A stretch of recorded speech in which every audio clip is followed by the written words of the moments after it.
Assalamualaikum. How are you all? So in today's discussion, I have the intention to talk about the legal matters.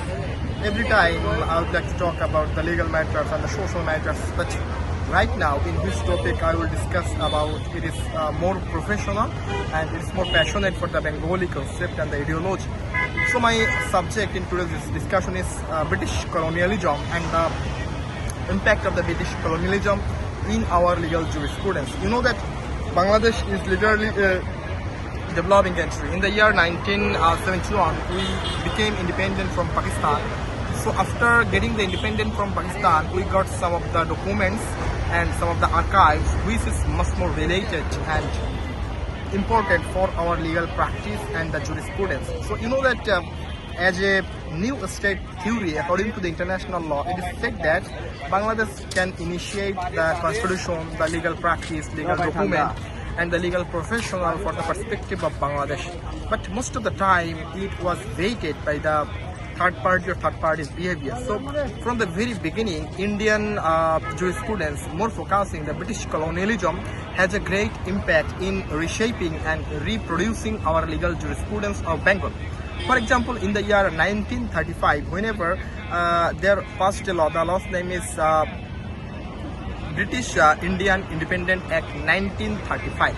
So in that law, it was codified how the British legal system will occupy the Indian legal system and how the Indian legal system it is the directly great result of the British legal system. Even you know that though we are the Bengali people, we are the Muslim people, even in some extent we are the we have Hindu communism and the Hindu colonialism in our context, but I think that British colonialism has a great impact in reshaping and remaking our British colonialism. So however, something can happen in that time, but whenever the British colonial regime affected everything, every legal practice, legal jurisprudence and legal theory, in that time the professionals of Bengal or Indian subcontinent, they think that in the future time British colonialism will occupy everything, whatever they would like to establish, whatever they would like to want in reporting the British colonialism in the jurisprudence of Bangladesh and India.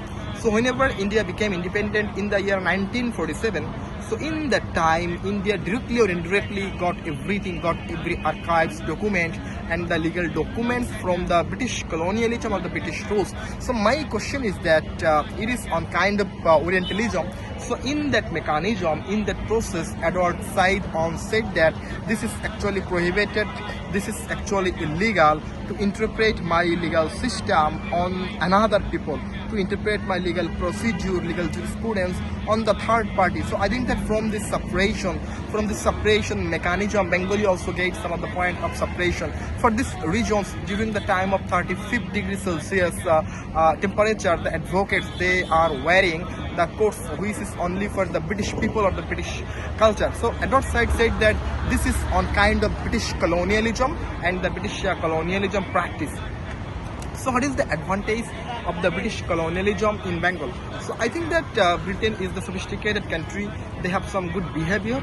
So if the Bengali people can enact this types of legal behavior and the legal jurisprudence in our mechanism, in our legal mechanism, then there will be no problem. So this can be a very good advantage for the Bengali jurisprudence and the Indian legal system. The second reason is that why the British legal system is important. So during the time of 18th or 19th century, throughout the universe, British legal system is one of the finest legal system in the universe.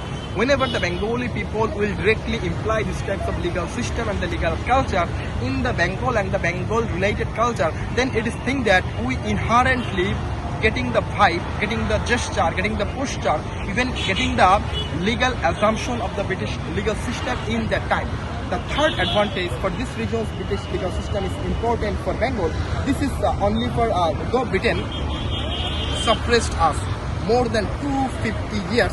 So Edward Said claimed that within these 250 years, we got some of the basic points, basic jurisprudence, even the basic legal behavior, and this legal behavior is unique, experienced and sophisticated for the perspective of the Bengal people and the Indian subcontinent people. So for this region's British legal system has a great impact in reintroducing the British colonialism and the British legal mentality. So what is the reason of the disadvantage of the British colonialism. The first colonialism is that they occupied and they nurtured our mentality also. Even they nurtured our mentality in such a way that after 250 years ago, we did not imagine a legal jurisprudence, we did not imagine a legal sculpture, legal structure, legal prospect, even the legal documents without the basement of the British colonialism or the British legal mandate or the theory. For example, in Bangladesh, the greatest criminal mechanism, Penal Code 1860, it was emphasized in the year 1860. So this is the time of 2026. After 237 years later, we are also following the British colonialism and the British legal system because we are depending on the precedent and our advocates and the judges. They will not never imagine the concept and empowerment without the practice of precedent and the precedent related activities in our legal system and the practice.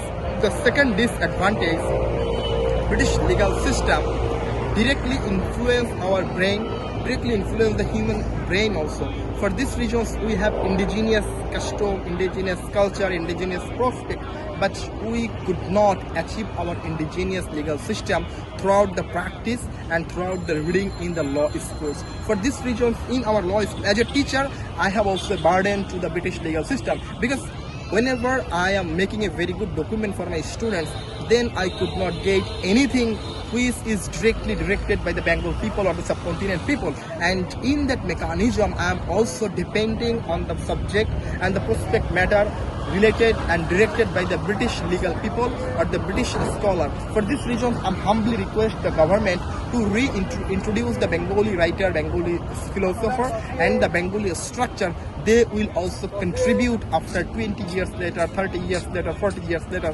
So more focusing, I humbly request the present government to make a way whether our newcomer writer, newcomer legal writer can introduce the law and the legal system on the basis of our indigenous legal custom and the culture. For example, the Hindu legal system, the Muslim legal system, the Christian legal system. So there is a very good criteria added by what should I say, 1961 Field Marshal Ayub Khan. Field Marshal Ayub Khan added some of the basic principles of Islam and the Islam related activities, but I think that from the independent preview and from the neutral preview, Ayub Khan's activities was controversial and irrelevant on the basis of the Islamic jurisprudence and the Islamic philosophy. So most of the legal practice of the Islamic philosophy directly contradict with our Sharia. So this is never desirable nor predictable. So in that mechanism, I think that either we have to change the whole plan in removing the British colonial effect from our legal mentality and the legal practice. Other, we have to directly follow the British region and the British religion and the British perspective. So on hand, I am following the British legal mechanism. On the other hand, I am introducing new laws which is related for the Bengali people and the Bengali speaking people.